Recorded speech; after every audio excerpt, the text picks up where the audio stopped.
L'époque est aujourd'hui une époque particulière, je dirais presque inédite, à savoir que nous vivons en fait des transformations qui sont des transformations majeures et qui nous font quitter un monde dans lequel on avait construit en fait des habitudes, des bonnes pratiques qui deviennent naturellement obsolètes.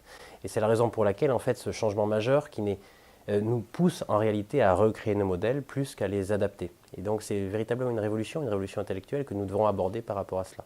Et cela change tout. Donc d'une certaine manière, quand on dit cela, on dit quand il faut se réinventer, il faut arriver à se projeter pour se réinventer.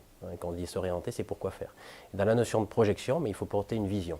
Et la manière dont on construit une vision aujourd'hui, ça s'appelle faire de la prospective. Alors on peut vous donner quelques éléments en fait pour ce qui va sous-tendre, je dirais, la prospective qu'on peut poser aujourd'hui. On sait que notre monde est en train de changer à travers nos propres changements pour, on va dire, on estime aujourd'hui, on identifie 4 révolutions. Par exemple, la révolution environnementale. On sent bien en fait que les règles du jeu vont changer, qu'on ne pourra pas en fait continuer en fait à faire les mêmes choses que par le passé, regard en fait des contraintes environnementales dont nous commençons en fait à prendre conscience. Révolution de leadership aussi. Alors même si je sais bien qu'en Europe on compte un peu les points, mais on sent bien qu'on a des tensions d'ordre géopolitique avec deux acteurs majeurs qui finalement viennent aujourd'hui se disputer le leadership international, la Chine d'un côté, les États-Unis de l'autre. Qu'est-ce que fait l'Europe, qu'est-ce que fait la France en attendant? Eh bien, en fait, c'est des choses qu'il faut implémenter et qu'il faut intégrer dans sa projection, dans la prospective qu'on peut poser. Et la révolution technologique, bien sûr, qui en même temps change tout et ne change rien. La révolution technologique, c'est un peu comme si à l'époque de la révolution, lorsqu'on a inventé la machine à vapeur ou l'électricité, en fait, voilà, on ne va pas adresser des nouveaux besoins, en fait, on va adresser des besoins qui existaient déjà, mais de manière différente. Donc d'une certaine manière, c'est une révolution de part de marché énorme, parce qu'en fait, on va changer le chemin grâce auquel, en fait, on va adresser le besoin des gens.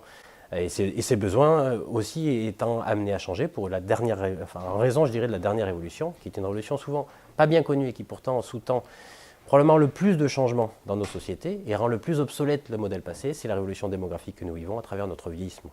Et donc tous ces changements-là nous amènent à acter le fait que ce que nous faisions dans le passé était bon, mais était adapté à ce que nous étions et n'est plus adapté à ce que nous devenons.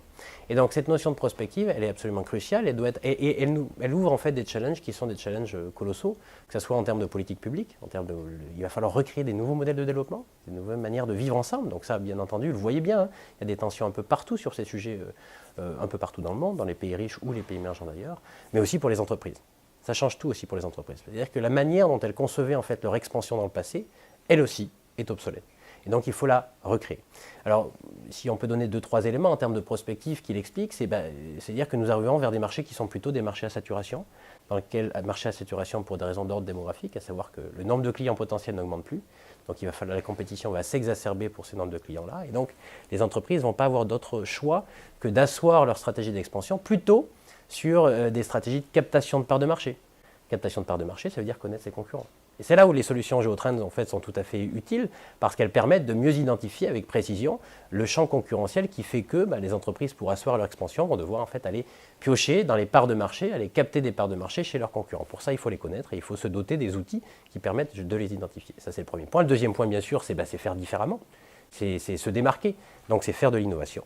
Et l'innovation, là aussi, en fait, elle sous-tend faire sien la révolution technologique, les outils modernes, la génération de data, la collecte de données, le traitement de données. Alors pour vous donner un exemple très clair, moi je suis patron d'un cabinet qui fait de la prospective, donc de long terme, et même nous avons été frappés par rapport à cela et nous avons dû innover. C'est-à-dire que nous avons nous aussi réinventé la manière dont on faisait de la prospective. Aujourd'hui, la prospective, c'est quoi? Elle consiste en quoi?